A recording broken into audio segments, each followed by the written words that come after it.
I gotta say thank you very much for coming back. You look lovely. Thanks for having me again. It's great. Well, it's nice to have you here. I brought my prerequisite bottle of water That's because good. No model is a model without one. They just drink water constantly. That's the fashionable thing. This is all I eat ever. That's it? That's all you drink is water constantly?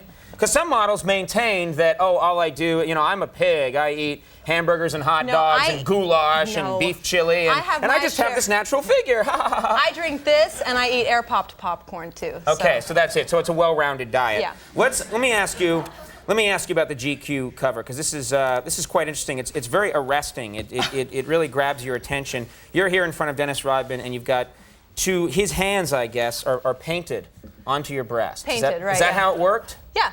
Okay, so... It took 3.5 hours. Actually, the artist that did Demi Moore, I don't know if you remember the Vanity Fair cover with Demi Moore. Yes, I have that too. Yes. The same artist painted this, and this took 3.5 hours. How do you get that job? I mean, that's what I'm curious about. She's a painter, and she's a makeup artist. Her name is Terry Gary. Yeah. I thought it was something like fresh out of college, all you do is apply. No one else called.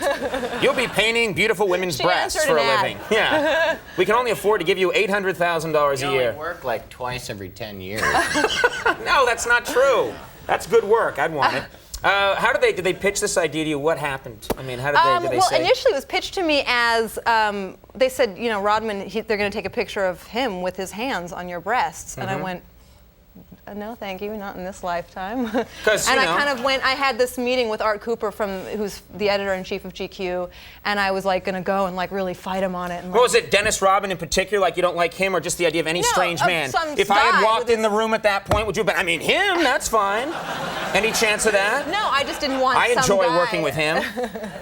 So I would have. But anyway, what happened was Art Cooper was like, no, it's a spoof. It's it's meant to make fun of those pictures that you've seen on the cover of Rolling Stone with Janet Jackson, and those pictures that you see of guys with their hands on. So anyway, it's supposed to be lighthearted. It's supposed to be right. Now, did they make any promises to you? Did they have to guarantee? Well, you won't see this. You will see that. Well, yeah. I mean, I really bugged the editors about making sure everything would be airbrushed out.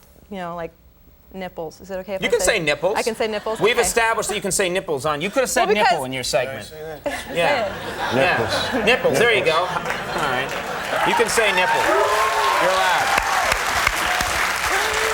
Well, nipples seem to be the distinguishing factor between nudity and non-nudity. So, I wanted to make sure that there wouldn't be any nipples. So they sent you like a contract or something? No, they didn't actually. No, I kept calling them. They kept saying, "You have our word. There will be no nipples. There will be no nipples." And I was like, you know what? We were at the shoot, and I went, you know what?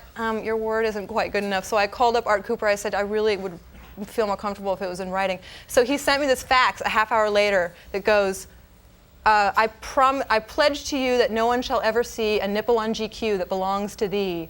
And if the offending areola should show, I promise you we'll make it go. And then he signed it, and that was like my official, legitimate.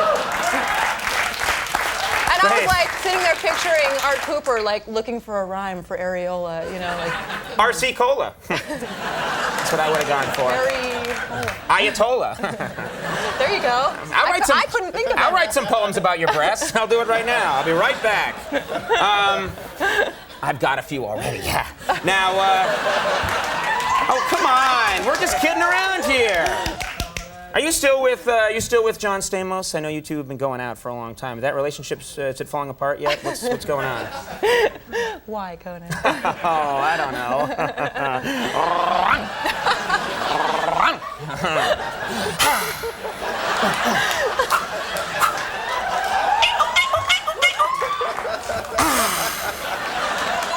I'm going to do this for the next 40 minutes.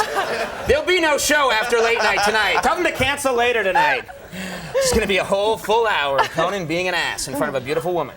No, but your relationship's going well, I hope. He's a good guy. He's a good guy. He's wonderful. Yeah, so you guys will be together for, a while yet. I hope so. Okay, good. Me too. He's at home. He's in L.A. Yeah. Okay, he's far away then. What's going on? Maybe I sense trouble.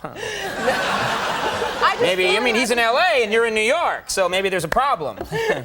Maybe he's not paying enough attention.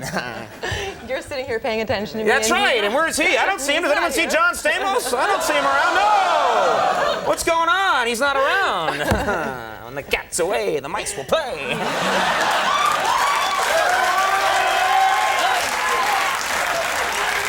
I gotta say, this is the most unprofessional behavior I've ever exhibited on TV. I know, it's wrong. She's in a good relationship, he's a nice guy, and he's 3,000 miles away, baby. Let's rock and roll.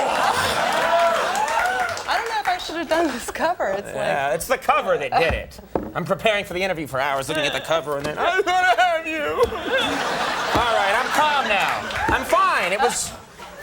What did we end up talking about in this interview? We didn't talk about anything, but you had a good time, right? I had a great time. It was kind of like a date that went well. Well, thank you very much for being on the show. It was nice to meet you. Me. And you met me 3 times before. I know. I'm just saying that I had a good time, and hope you had a good time too. I had a great time. I thought the movie was great. All right, I'm calmed down now. We're going to take a little break. This was Rebecca Romijn, and you all saw on tape that she had a great time with me. And it's part of the legend now. We're going to take a break. When we come back, Junior Braun's going to be on the show, and I'll leave him alone. We'll see you in a second.